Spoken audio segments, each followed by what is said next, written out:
Good evening, everyone, and welcome to our final installment of the New Year, New You Learn and Grow series here at Zion Evangelical Lutheran Church. I should say here on our Facebook page. As you can see, neither one of us tonight is at the church, literally, but my name is Cantor Kurtschmidt, and I serve as the cantor, musician, and communication specialist at Zion.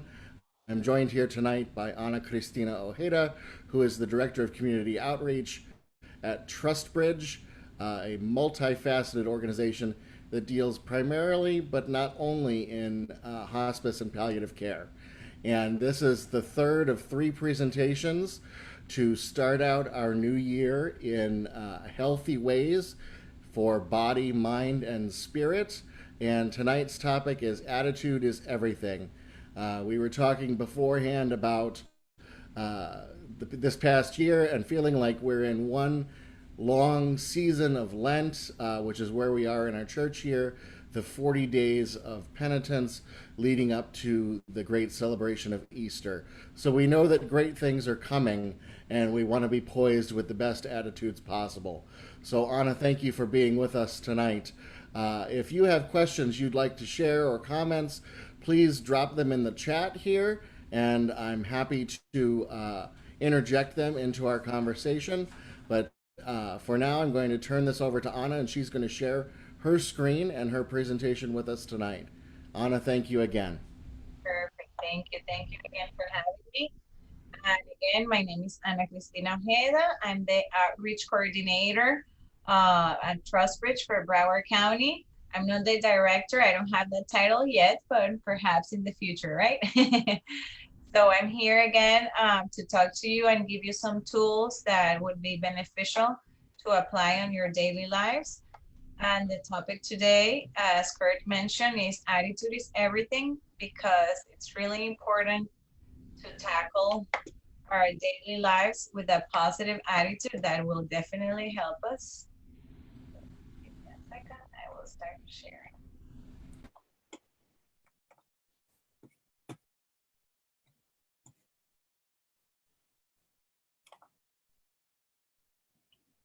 Okay, so attitude is everything.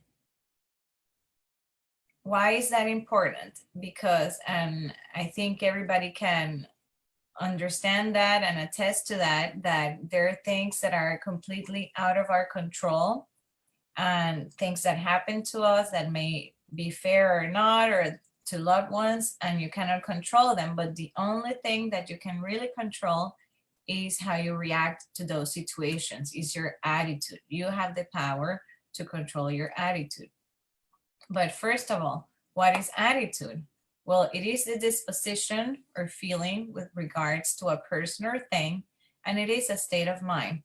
So if it's a state of mind, it is your interpretation of a situation. It's not necessarily what the situation it is in reality, but it's how you see it. So can you change that feeling, or can you change that perception?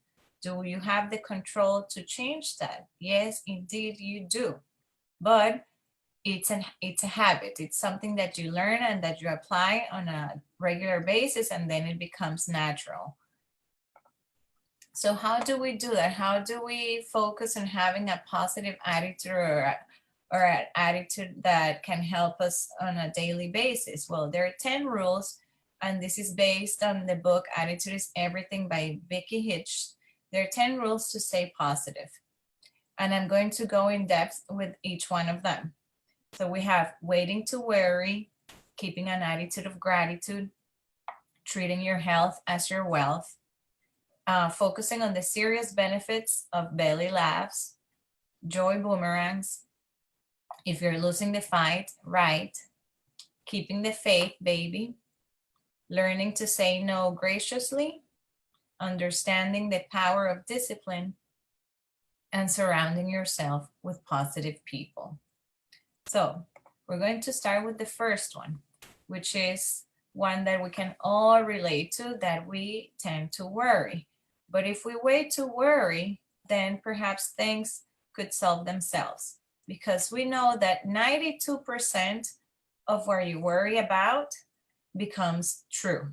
And 90% of the average worrier is inefficient. Only 8% of what we worry about ever comes true. So imagine that you're focusing all your energy on something that might not really happen. And that's the thing. We worry because we're thinking of the what ifs, the what might happen, the all the different scenarios that we create in our head, but they're not necessarily true.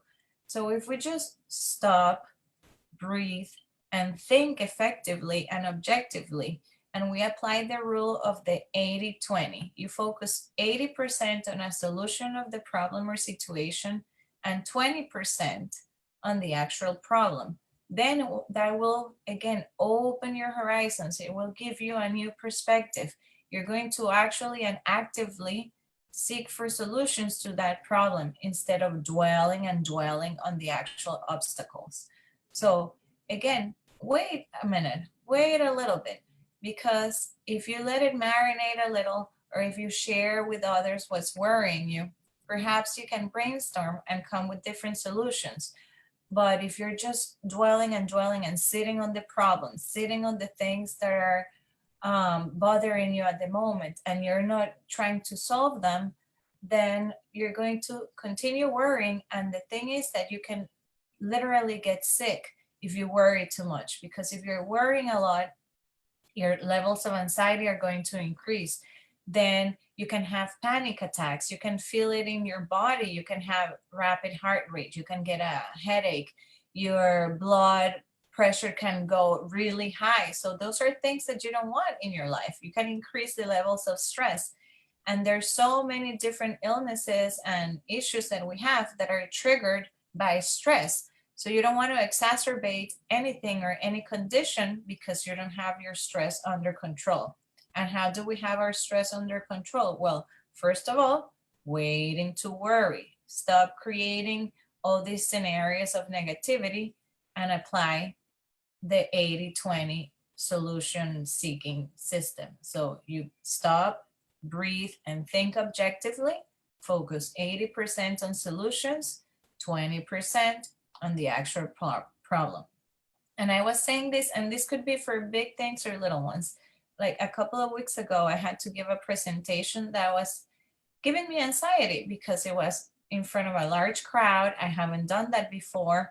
And then I started to get worried and I started to feel my heart rate increasing.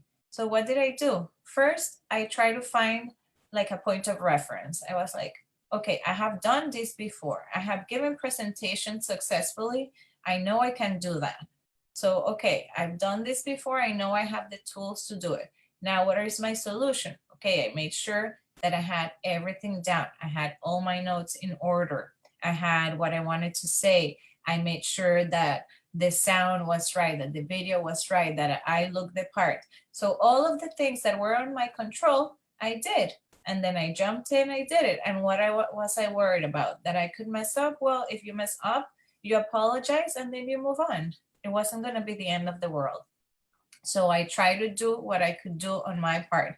And I always like that. Find a point of reference. Try to compare the that's worrying you at the time with something that you have overcame in the past. If you have that, if you can tell yourself, well, I've been through something similar in the past and I survived and I overcame it, then I can do this.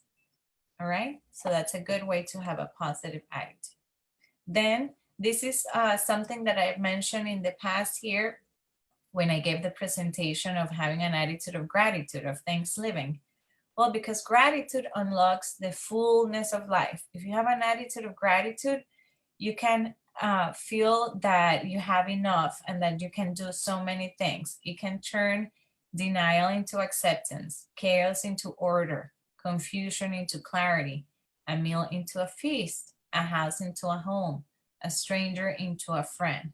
Because what happens if we have feelings of negativity or feelings that are bringing us down, it's because we're dwelling on what we don't have, or we're focusing on self-pity or unhappiness. But if you replace those feelings with gratitude, the two things cannot happen together. So there's an old saying that says, you cannot be grateful and bitter. You cannot be grateful and unhappy. You cannot be grateful without hope. You cannot be grateful and unloving. So just be grateful. So look around you. It could be little things. What's around you that makes you happy, that you're grateful for? Your family, your friends, your religion, your house, your job. There are many, many things that you can give thanks for. And in these times that so many things have affected us, well, it puts everything into perspective. What's the important things in life? Well, health, happiness, joy, peace, a community. So focus on that. And if you're still struggling trying to find what you're grateful for, ask the people around you, what are they grateful for? Perhaps they're going to give you a new perspective and you're going to realize some things that you were taking for granted and that can give you joy and you can feel gratitude. You can keep a gratitude journal. You can try to complain less, to focus on the good and not on the bad. You can send thank you notes. You can simply say thank you to the people around you for mundane things, for taking the time to listen to you, for keeping in touch with you, for giving you a call to check on you. Just try to be thankful. And again, that will immediately give you a new perspective. It's going to immediately make you feel better and have a better attitude than if you focus on what you lack, right? Oh, and also, I mentioned in the past too, the idea of trying to replace the I have to with I get to, because I have to, it's already kind of like it gives you this pressure that I have to do this, it have to do that. It makes you feel that you're obligated to do things. But if you replace it with I get to, that opens the idea of that you have your privilege to do these things. You feel honored to do these things. It's a blessing to do them. For example, if I were to say, I was just commenting before that I'm feeling tired this week. But if I were to say, oh, I have to give this presentation tonight, it's only going to make me feel worse. Like, oh, on top of it all, I have to do this. But no, I was just telling myself, I get to do this. I get to share my talents with other people. I get to share these incredible tools that perhaps are going to make somebody feel better. What a privilege it is that I have this opportunity to be in front of an audience that can learn something from me. That's an incredible privilege. I feel honored to have the opportunity to do that. So you see, just changing that, changing the I have to with I get to, will give you a different perspective. Then, of course, to have a good attitude, you need to feel well physically. And in order to feel well physically, you need to treat your health as your wealth. That's the most important thing that we have. It's our health. So make sure that you're doing everything accordingly. What are the things that you should do? This is nothing new, but make sure that you're exercising or stretching, doing a little walk. If you are into riding a bike, if you like yoga, whatever it is, but try to exercise on a regular basis. And it doesn't have to be anything intense. It could be a short walk, it could be stretching while you're sitting down, but you want to be able to release endorphins, because the main job of endorphins is to give you like that high, that happy feeling. Endorphins increase the sensations of pleasure, they make you feel happy, and they also reduce the feelings of pain. So imagine that. So if you were having headaches or pain in your body, by increasing the levels of endorphins, that pain will subside, and you're also going to feel happier, because after that, again, the levels of endorphins are giving you that power, that boost of energy. So you're obviously going to feel better. And also you're going to feel proud of yourself. And that's also very beneficial, because you have accomplished something that's for yourself. Immediately you're going to be like, wow, I did it. It was hard, I pushed through, but I'm so proud of myself. And that's only going to make you feel good. Then also make sure that you're sleeping enough, between 7 to 9 hours a night. But again, as we age, as we grow older, our sleeping patterns change. So not necessarily you have to sleep 7 hours straight at night. Perhaps it's shorter periods of time, but quality of sleep. Maybe you take a nap or two during the day and then you sleep 5 to 6 hours at night. But you want to feel rested, because if you don't have a good night's sleep, what's going to happen? In the morning, you're cranky, you're crabby, you're not in a good mood. And what are the chances that you're going to see things like the glass half full instead of half empty? Not really. If you're in a bad mood, you're going to focus on the negative and it's going to hit you even harder. But if you had a good night's sleep and you wake up rested and relaxed, you're going to be more able to tackle the day. And if something bad happens during that day, you'll be already full of energy to deal with that. Also, make sure that you try to create rituals when it's time to go to sleep. So make sure you become into the habit of maybe turning off all electronics a couple of hours before you go to bed. Don't drink too much liquids before going to bed so you don't have to get up in the middle of the night to use the restroom. Make sure your room is dark enough. Make sure there are no interruptions or noises around you. So try to make it as soothing and smooth as possible. So again, you wake up rested. If you are into essential oils, maybe you can put some lavender in an essential oil diffuser close by, or you can say your prayers before going to bed. And talking about gratitude before, it's also a good time to reflect on the things that you're grateful for. Maybe the things that happened during that day that were good. So you can reflect, and that's going to help you sleep in a good note, because you're saying, wow, thank you for all the things that happened. Thank you for all the opportunities that I had today. You're obviously going to sleep better, as if you go to bed all upset and thinking about all the arguments you had during the day with people or the traffic or whatever. You're anxious, you're not going to sleep well. And then lastly, make sure you're having a healthy diet. Try to avoid all the white foods like starch and refined sugars and pasta and bread and that kind of thing, at least in moderation. I'm not saying do not eat any of those things, because of course, if you want to indulge once in a while with these yummy things, go ahead, treat yourself, but balance it out. Try to eat your veggies and your fruit. Try to have your good levels of potassium going on with grains, with bananas. Make sure you have a balanced diet, okay? Then the next aspect is make sure that you're laughing. And I love this because it's true. Laughter, as exercising, it also releases endorphins and may even cure or alleviate some diseases, because again, it reduces the levels of pain. It increases your levels of pleasure. So you're going to enjoy things more if you're laughing. And also laughing at yourself. Find sense of humor. Make sure that if you make mistakes, you don't take yourself too seriously. Laugh it out. Say, oh, I'm so sorry, I'm so silly. And you move on. Look at yourself in the mirror and stick your tongue out at yourself and say something silly to yourself.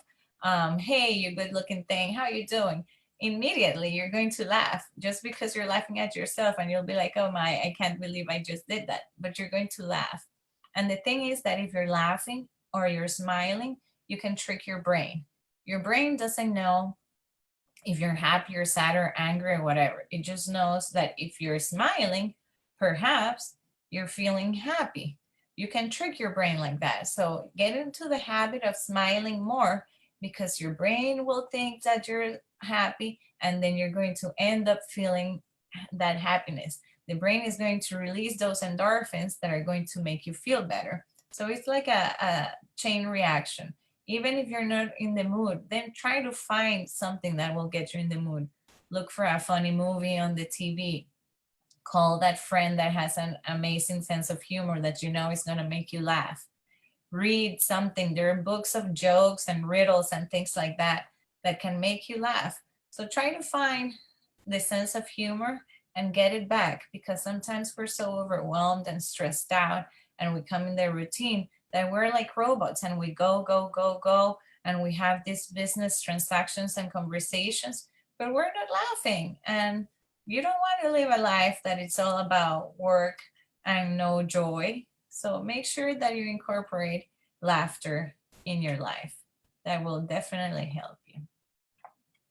Then the amazing power of joy boomerangs. So, as Booker T. Washington said, if you want to lift yourself up, lift up someone else. Joy boomerangs are amazing. If you give out joy, in return, you're going to get back joy immediately. Not because the person that you did something to did something back to you, but when you do something for others and you see that they're happy, that they're grateful, that they can't believe you did that, you immediately are going to feel happy. You're going to feel joy. You're going to feel like, yeah, I was able to put a smile on somebody else's face. What a great feeling. So, joy boomerangs are incredible. They're always related to volunteering because there's tons of research that has been done that obviously say that paying bills or buying items or doing mundane things are not going to give you happiness, that what makes you happier is donating to charity, donating your time, volunteering, buying gifts to others. So get involved in something. Of course, now through COVID times, it's really hard to volunteer per se at an organization or a soup kitchen or things like Habitat for the Humanity and those things, because the restrictions are immense. But I always say you don't have to think so big. You don't have to think that you need to solve the hunger problem in Africa, or that you need to come up with a plan to have world peace by tomorrow. Be realistic. Do little things. Talk to your neighbor. What do they need? Do they need help with groceries? Do they need a ride to the supermarket? Um, do they need a medicine run? Talk to the person across the street as well. What is going on? Ask for what you can do. And that's something I was listening to in a podcast or something a couple of days ago. Be specific in what you can help with, because if you say to people, I'm here whenever you need me, ask, call, 100% I can do everything, then they don't know what they can ask. But if you say, well, I can help you with this and this and this, if you ever need a ride, I can do that. I Saturdays and Sundays I'm available from this time to this time. So you can do that. Or write thank you notes, or think of something you can help, that it, again, it doesn't have to be huge, and something that's manageable for you. If you have an extra, I don't know, pack of pasta, you can knock on your neighbor's door and say, here you go. Think, again, think small, but something small can still help and go a long way. Then the next one that we have is writing. If you're feeling that you're losing the fight, write. Well, what can you write? You can write so many different things. If you're into journaling, you can journal your feelings. It's a way to release anything heavy that you may be carrying with you. Any negative thoughts, you can write them down. Do not edit anything. Do not edit your thoughts. Just write what you're thinking, because it will automatically release. And it's like you're releasing and lifting that weight off your shoulders. Do that when you journal. Everything that you're thinking, let it go. And then, even if it's something that it's too deep, too dark, you don't want anyone to read it, after you write it down, then let it sit there for a little, and you can crumble it up and throw it away. But again, it's out of you, it's releasing. Another one that I really, really like is making lists of goals, setting goals. They could be long term or short term. I like the short term goals better, because you see the results sooner, and that will immediately make you feel better. For example, you can make lists of things that you want to accomplish in a week, and you can set goals and make sure that you're setting goals that are attainable. Small things, baby steps. So you want to write things like, okay, I want to make sure that every day I have at least one healthy meal. I want to make sure that every day of this week I make my bed every morning. I want to make sure that I walk at least 10 minutes every day. I want to make sure also I'm setting my goal. I will call one loved one every day. I'm going to send a thank you note, I don't know, at least twice this week. Little goals that you know that you're going to be able to accomplish. But what will happen when you start crossing them out or checking them off your list? You're going to feel so good about yourself because you're going to feel like, wow, I did all this. I set goals and I achieved them. I can do this.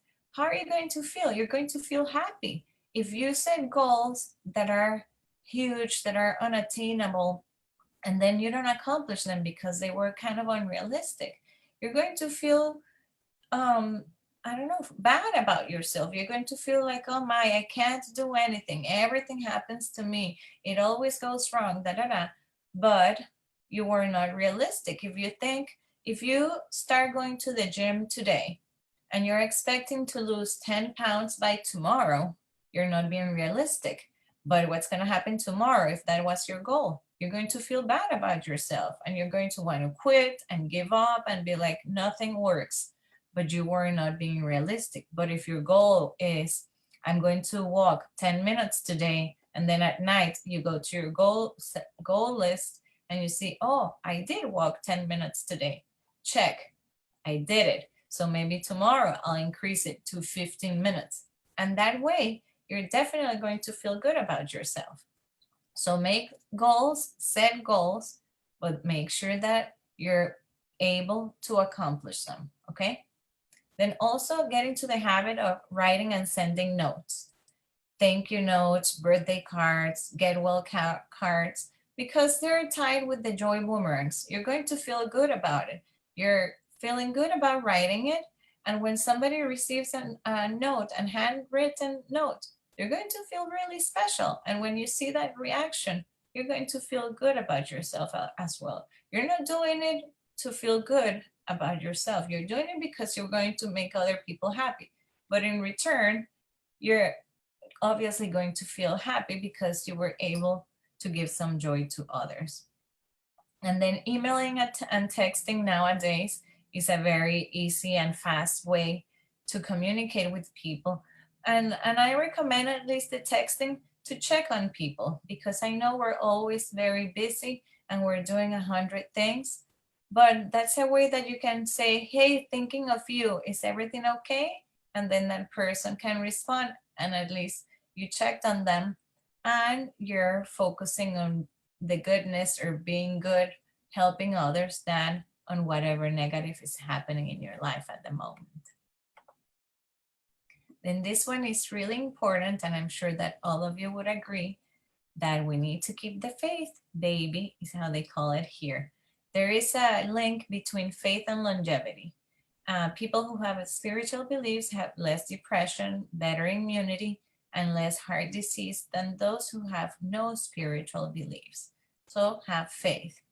But why is that? First, there have been research done that study people before they go to worship, before they go to their religious services. They ask them a couple of questions and they see how they're feeling and how they're doing. And then when these people come out of their services, they ask them some questions again, and they have come to the conclusion that people are way much happier when they leave service than when they went inside, when they entered or when they arrived. And why is that? Because during service, during church or mass or any religious service, people feel first that they have a community. First, they're giving thanks, because usually during service, you're giving thanks for whatever it is that's going on in your life, for your blessings, what's going on. You're also feeling the sense of fellowship. You feel that there's something bigger than you that has got your back. You can also release the weight that you have in your shoulders because you may be praying, you may be, you know, leaving it in God's hands. You just, there's so many things happening during service that help you have a good attitude. Now, I was asked once when I gave this presentation, what about people who don't really have religious beliefs? Well, remember that religious doesn't necessarily have to mean spiritual. So you could still have spiritual beliefs. You can feel part of a bigger thing, part of the universe. You can believe in yourself, is what I tell people. If you don't believe in anything else, believe in yourself. Believe that you have the tools and the cognitive skills, that you have purpose, that you have prepared your whole life to do what you have in front of you. So believe in yourself, believe that you have the power and capabilities to accomplish and overcome anything that comes your way. You can also go to nature, hug a tree, walk bare feet in a field, feel that you're part of something bigger. And that will definitely help you feel better and focus on more positive things than on negative things. When you feel that you're part of something bigger and that there's something out there watching your back or helping you, or that there's a bigger plan, then you tend to have a better attitude and perception of whatever is happening to you than if you didn't. Then next, we have a very, very good one that is saying no, but graciously. As Tony Blair said, the art of leadership is saying no, not saying yes. It is very, very easy to say yes. So what do we need to do? Well, first of all, why do we need to learn to say no? Because if we don't say no, at some point we're going to end up having way too many things on our plate. If everything that's asked of us or to us, we say yes, we commit to every opportunity, to every event, to every party or anything that people ask of us, then you're going to be extremely overwhelmed because there's no way that you can do it all. Even if you have the best intentions, you want to be kind, you want to be helpful, you want to make sure that you're there for everybody in your life, that's almost impossible because first you need to be there for you. You need to take care of you in order to take care of others. So make sure that you're able to set limits, that if you have a lot going on, it's okay to say no. You're not obligated to commit to things that you really can't. But what you do have to say is when you say no, say it graciously. Make sure that you thank the person that's asking you for the favor, for the thing, for your participation, for your commitment. Make sure that you say, thank you for considering me, or thank you for the invitation. You're so kind. What an honor that you would think I would be the right person to do that, or whatever. Build the other person up. Make sure that you are respectful and saying thank you for the opportunity, but do not be wishy-washy. Don't have answers, or maybe commit to something that you know later on you'll be like, no, I'm gonna say no, or give like a broad answer like, well, maybe I can do it, but I'm not sure, when deep inside you know you cannot do it. And also, you would only be hurting the other person if you're not direct, because I would definitely prefer, and I'm sure you would all agree, if somebody says no to me, I could then go to the next person and plan accordingly. Whereas if you say, well, maybe I'm still waiting for you to give me a final answer, a few days will go by, then you tell me no, and then now I'm running out of options of who can help me with that. But if the first time you're like, no, thank you, not this time, I'm like, okay, thank you. Thank you so much for being honest. I'm going to call whomever and see if they can help me out. And perhaps I'm going to be able to solve the problem. So be straightforward, build the person up, and do not be wishy-washy. So another couple of things here. Let's say you're asked to do something that perhaps you cannot say no to.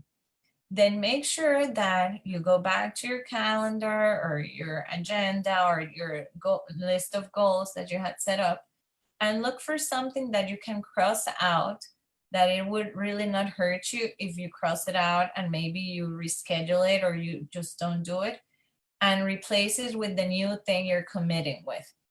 Make sure that you don't end up having, again, way too many things to do, because you're only going to be exhausted, aggravated, then you're going to get cranky and all of that, or you're going to start feeling resentment towards others. And all you had to do was say no, but graciously.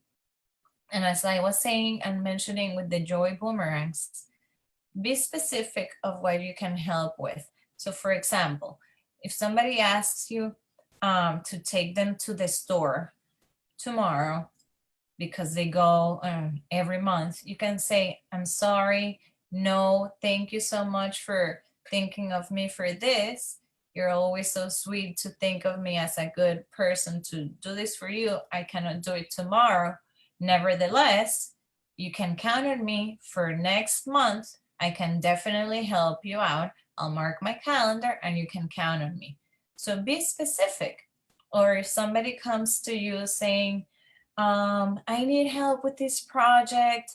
I don't know what to do, where to begin, whatever. You can say, well, I know for a fact I can help you with this aspect. You can count on me for the flyers. I'll create the flyers and I'll let you know when they're done. Don't take over too many things, because then they'll tell you, can you help me with this project? Yeah, I got you. I got it under control. And then the project means you have to do flyers, you have to deliver this, you have to contact vendors, you have to make a speech, you have to make an appearance, blah, blah, blah. And then it ends up being way too many things that you cannot handle. So be specific in the help that you can provide and make sure that you say no, but graciously. Establish your healthy limits. Remember, you take care of you first, then you're able to take care of the others. Okay, this one, number 9, is understanding the power of discipline. Because talent, there's many people who are talented, but talent only gives you the building blocks, but discipline is what makes you and helps you stack those blocks. I always mention like the Hollywood stars or famous athletes, because we only see it and we see their awards and their Olympic medals and they won the Grammy, or wow, what an amazing movie, they must make millions. But what we don't know is the hard work that was behind it. They had to have discipline. It doesn't happen overnight. It's the same thing with these 10 keys to have a positive attitude. It doesn't happen overnight. It's not like tonight I'm going to say thanks, I'm going to set my goals, I'm going to eat healthy, I'm going to make sure before I go to bed that I stretch or exercise. I do all of that today, and tomorrow I'm going to have a positive attitude. No, it doesn't happen overnight. It's days and days and days of practicing this until they become a habit that you will see the results. Again, like any athlete or Hollywood star or anyone that you see that is successful, they had to work really hard on that. They had to stick to a plan. They had to rehearse. They had to go to the gym. They had to eat a healthy diet every day. They had to do so many things in order to get where they wanted to be. So make sure you have discipline, because nothing happens overnight.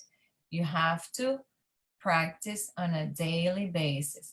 And an example of this is my oldest daughter. She plays the drums and she's really good at it, but she's a perfectionist.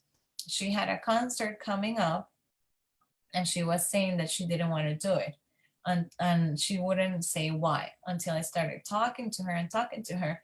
She said that the song was too hard and she didn't want to do it. I'm like, honey, everything that you learn for the first time is going to be hard, but only practice is going to help you get to the level that you want to be. If you give up and then you decide you don't perform and you don't practice the song, then you're never going to learn it.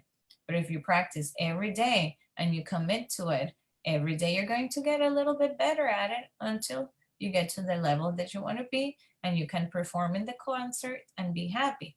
And what happened? She did it. So it was discipline. Yes, some nights she wanted to watch TV and she had to practice well, but then she was very proud of herself when she gave the concert and she was completely amazing. So it paid off. But it's all about discipline, sticking to it. Maybe some days it's going to be rough, but you push through until you get there.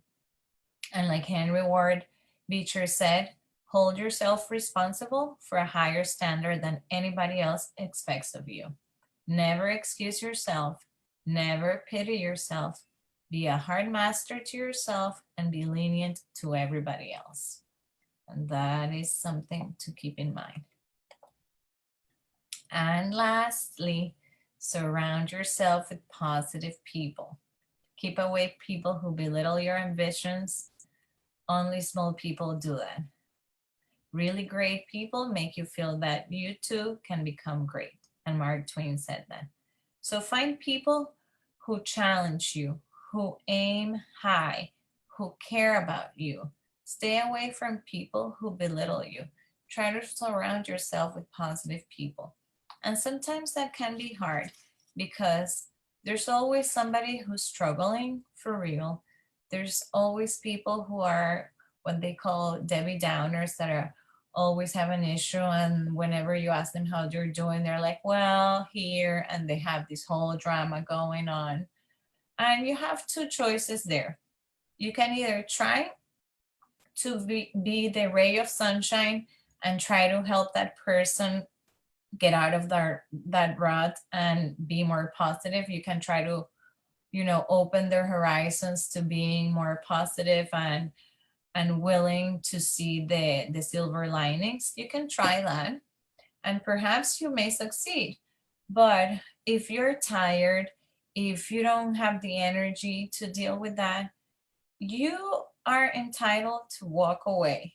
You don't have to necessarily be in charge of making everybody around you feel better.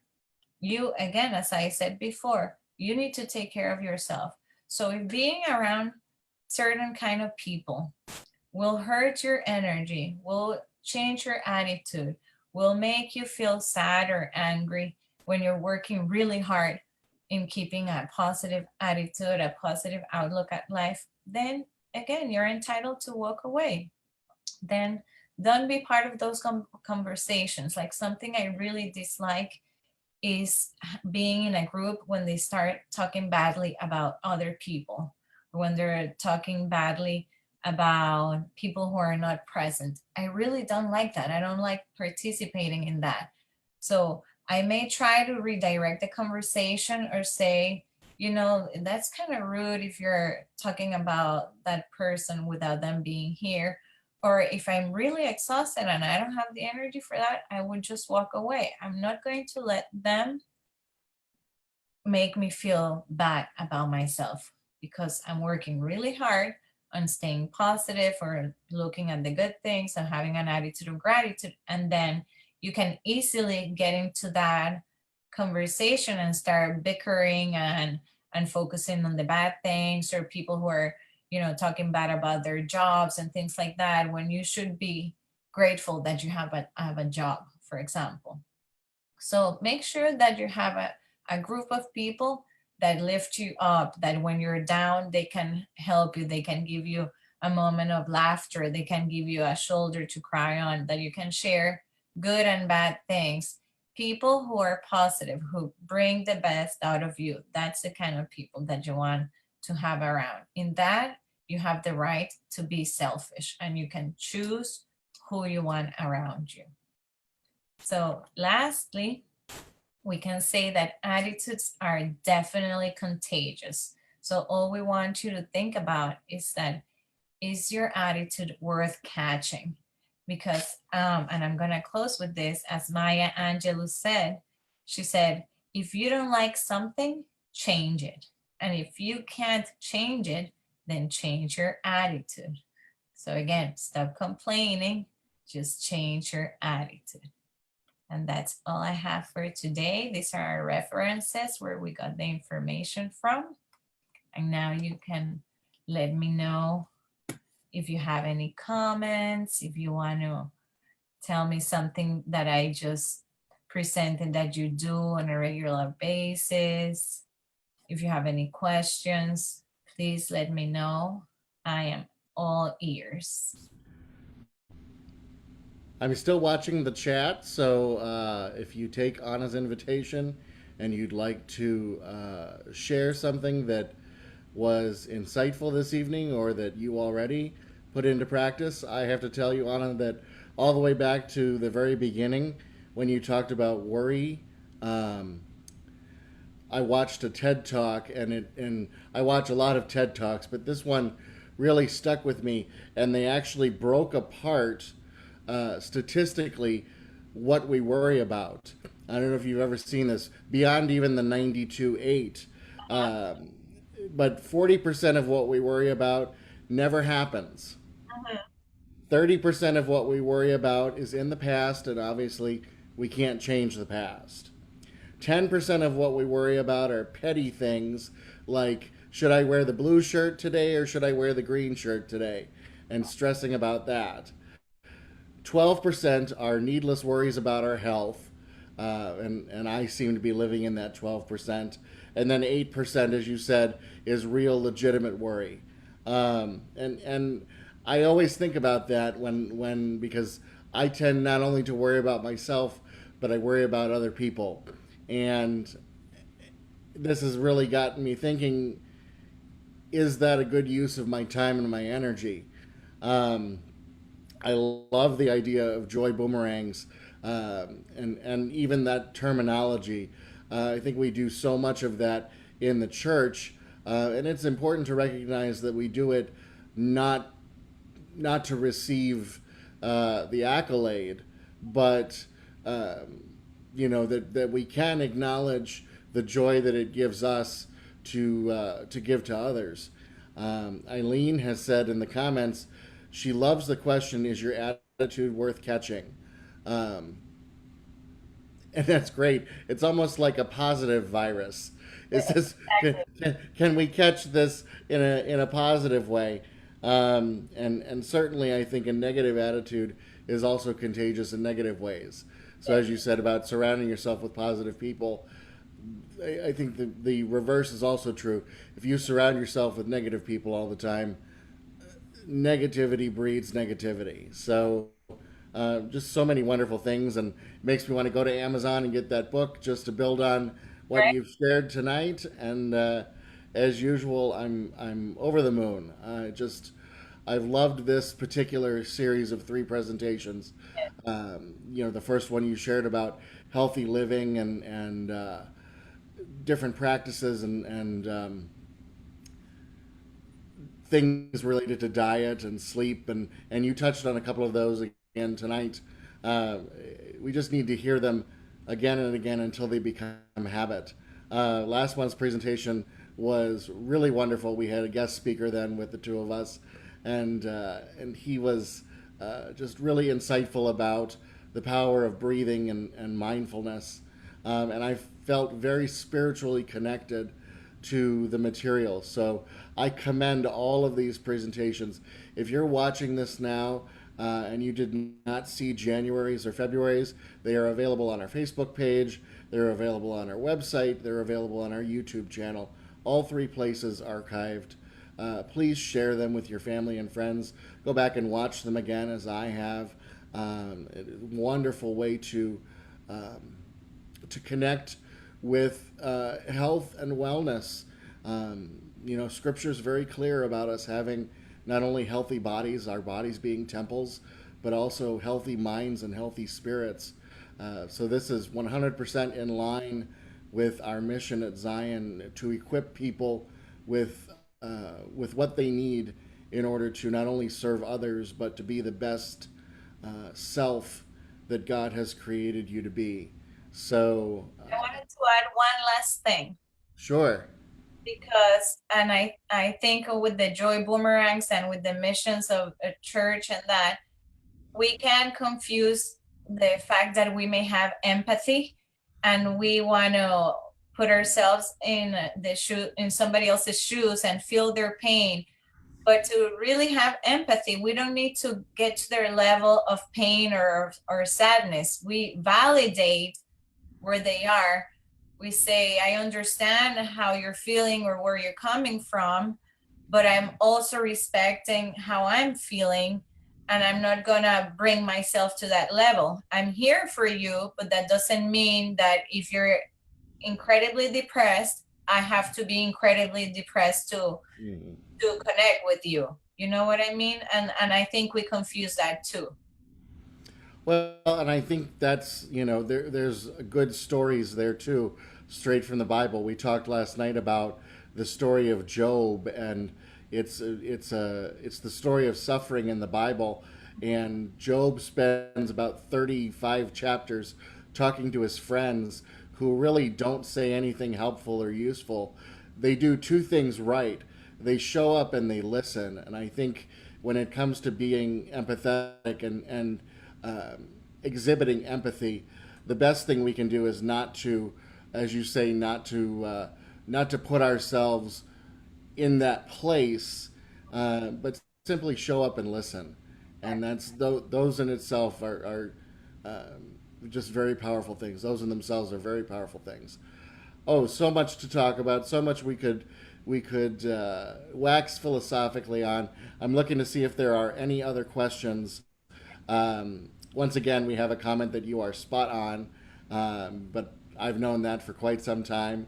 That validation is perfect, and there's really a lot of ministry that goes on there when we're interacting with others.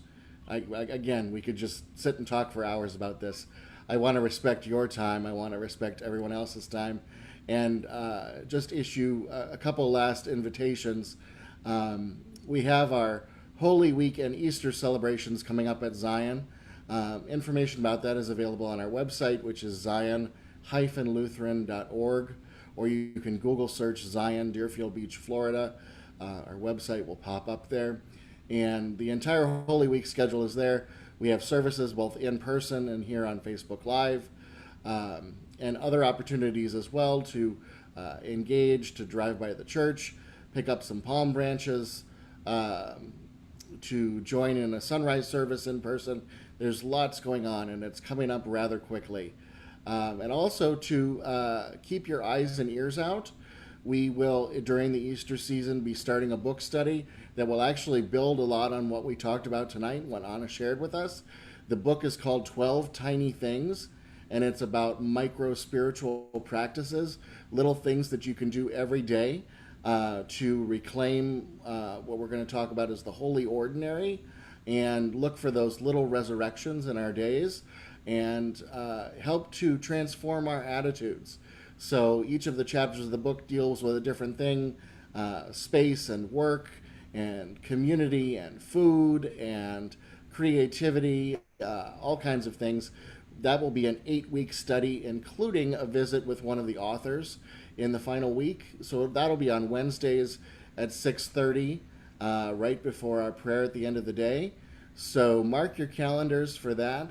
That'll be our next health and wellness spiritual emphasis. So that and Holy Week and Easter, man, our calendars are full.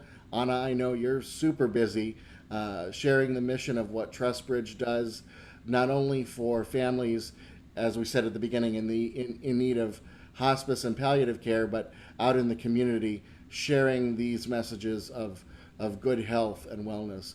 We are so appreciative of the continued partnership that we have, and that you would take time out of your evening away from your family to be with us.